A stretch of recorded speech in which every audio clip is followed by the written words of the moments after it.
Guys, welcome to my YouTube channel. In today's video, we are going to discuss the quantitative analysis of nitrogen in organic compounds. So, if we want to estimate the nitrogen in organic compounds, then we have two methods. First one is Dumas method and second one is Zeldal's method. So, in this video, we will discuss and understand the concept behind the Dumas method. तो देखिए जो Dumas method है, अगर हम इसमें देखें तो इसमें हम हमारे ऑर्गेनिक कंपाउंड को कॉपर ऑक्साइड के साथ हीट करते हैं in the presence of carbon dioxide. तो जब हमारा ऑर्गेनिक कंपाउंड कॉपर ऑक्साइड के साथ हीट किया जाता है तो हमारे ऑर्गेनिक कंपाउंड के अंदर कार्बन, हाइड्रोजन और नाइट्रोजन, ये तीनों एलिमेंट जो होंगे वो ऑक्सीडाइज हो जाएंगे। कार्बन होगा वो किस में ऑक्सीडाइज हो जाएगा? CO2 में। हाइड्रोजन होगा वो किस में ऑक्सीडाइज हो जाएगा? H2O में। और जो हमारा नाइट्रोजन है, एन एलिमेंट है, वो कन्वर्ट हो जाता है N2 में। कुछ थोड़ी अमाउंट का जो नाइट्रोजन होता है वो कन्वर्ट होता है N2O में भी।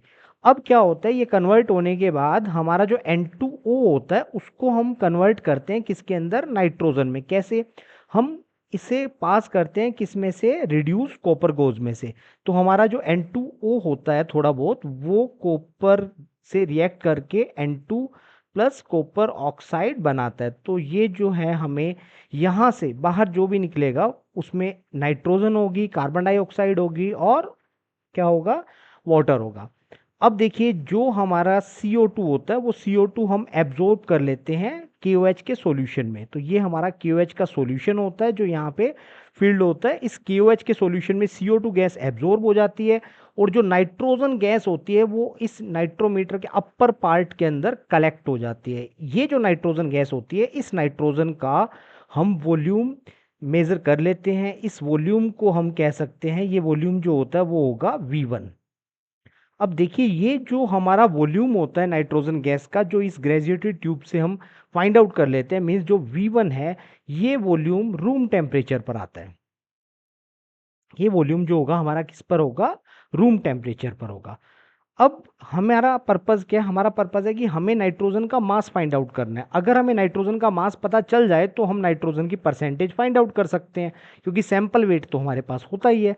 तो नाइट्रोजन का मास कैसे फाइंड आउट किया जा सकता है? तो हमें आइडिया आता है कि हमारे पास एक रिलेशन होता है कि किसी भी गैस का 22400 ml यानी कि 22.4 डेसीमीटर क्यूब जो होता है, वो वॉल्यूम किसी भी गैस के 1 मोल के इक्वल होता है।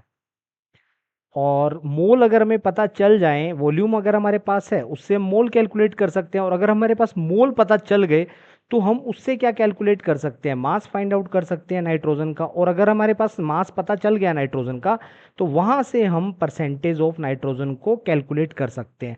बट हमें पता है कि ये जो रिलेशन होता है 22400 ml वाला, ये रिलेशन सिर्फ हम STP की कंडीशन पर लगा सकते हैं। और ये जो हमें नाइट्रोजन गैस मिलती है ये रूम टेम्परेचर पर मिलती है, ये STP पर नहीं होती। तो फर्स्ट ऑफ ऑल हम क्या करते हैं, ये जो हमारा V1 वॉल्यूम आता है इसको STP में कन्वर्ट करते हैं। इसको STP में कैसे कन्वर्ट किया जाता है? तो देखिए हमारे पास एक इक्वेशन होती है that is called ideal gas equation. PV is equal to nRT। N क्या है? नंबर ऑफ मोल्स है। आर क्या है? गैस कांस्टेंट है। अगर एन भी कांस्टेंट है और आर भी कांस्टेंट है तो हम ये लिख सकते हैं PV upon T is equal to constant. P क्या है? प्रेशर, V वॉल्यूम और T टेम्परेचर इन केल्विन। तो यहां से हमें एक रिलेशन मिल गया P1 V1 upon T1 is equal to P2 V2 upon T2।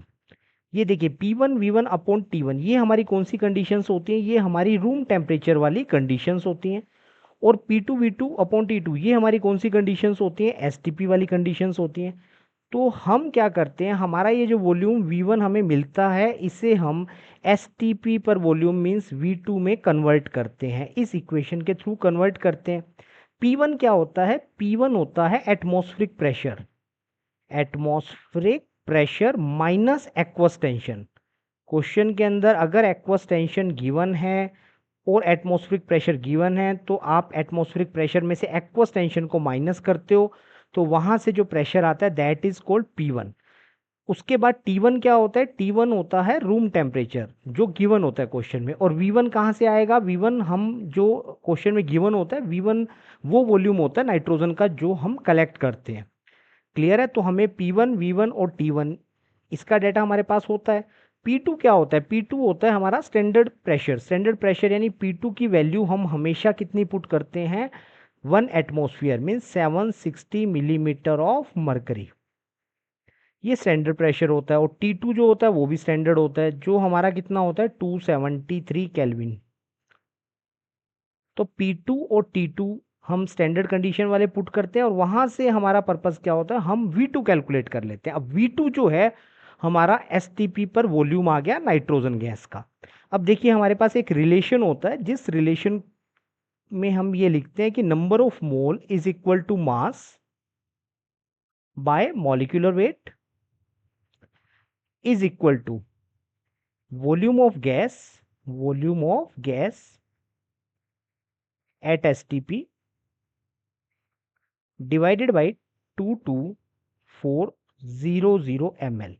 तो ऑब्वियसली हम यहाँ पे जो वॉल्यूम ऑफ गैस रखते हैं वो भी मिलीलीटर में रखते हैं। तो देखिए यहाँ से हम नाइट्रोजन का मास कैलकुलेट कर सकते हैं। तो नाइट्रोजन का जो मास होगा वो कितना आएगा? नाइट्रोजन का मास कितना आएगा? Mass of nitrogen is equal to volume of gas. STP पे जो वॉल्यूम है उसे हमने कितना कहा? उसे हमने V2 कहा, जो हमने यहाँ से कैलकुलेट कर लिया। तो वो हो गया V2 इनटू क्रॉस मल्टीप्लाई होगा, मॉलिक्यूलर वेट इधर जाएगा। नाइट्रोजन का मॉलिक्यूलर वेट कितना होता है? 28 डिवाइडेड बाई 22400। ये हमारे पास मास ऑफ नाइट्रोजन आ जाता है। अब हमें तो परसेंटेज फाइंड आउट करनी है ना। तो परसेंटेज ऑफ नाइट्रोजन, तो परसेंटेज ऑफ N कितना होगा हमारे कंपाउंड के अंदर? अगर हम देखें नाइट्रोजन की परसेंटेज कितनी होगी, तो परसेंटेज जो होती है वो हमेशा 100 पर कैलकुलेट की जाती है। अब देखिए मान लीजिए ये जो हमारा मास ऑफ नाइट्रोजन आता है ये आता है हमारा W ग्राम ऑफ सैंपल में। W ग्राम हमारा क्या था? सैंपल का वेट था। यानी हमने जो सैंपल लिया था वो W ग्राम लिया था, तब हमें इतना नाइट्रोजन मिल रहा है।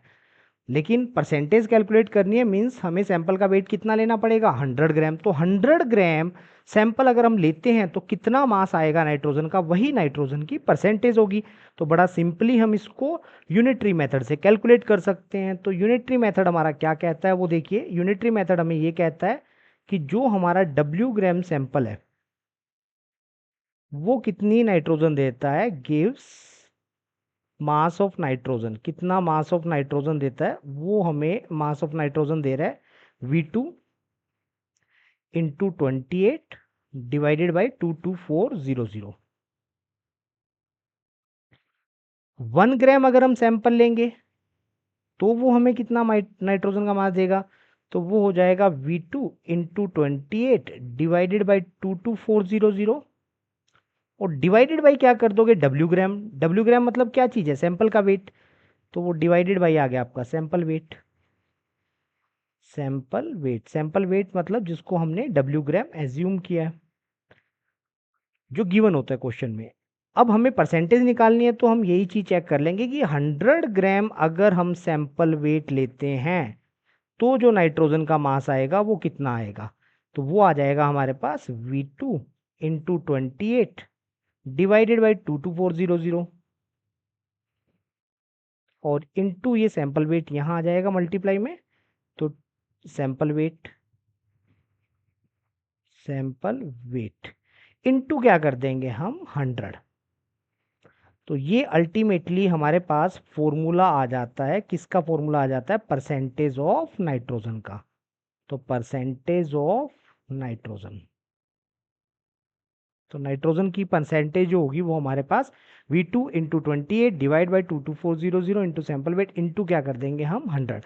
इस फॉर्मूले से हम कैलकुलेट कर लेते हैं। बस ध्यान हमें ये रखना होता है कि जो हमारा V2 होता है ये V2 हमारा STP पर वॉल्यूम होता है, गिवन वॉल्यूम नहीं होता। मीन्स जो गिवन वॉल्यूम है उसको पहले हम STP पर कन्वर्ट करते हैं और उसके बाद यहाँ पे हम पुट कर देते हैं। तो इस तरह से इस फॉर्मूले को यूज करके हम ड्यूमास मेथड के क्वेश्चंस को सॉल्व कर सकते हैं। So that is the concept behind Dumas method. Thank you.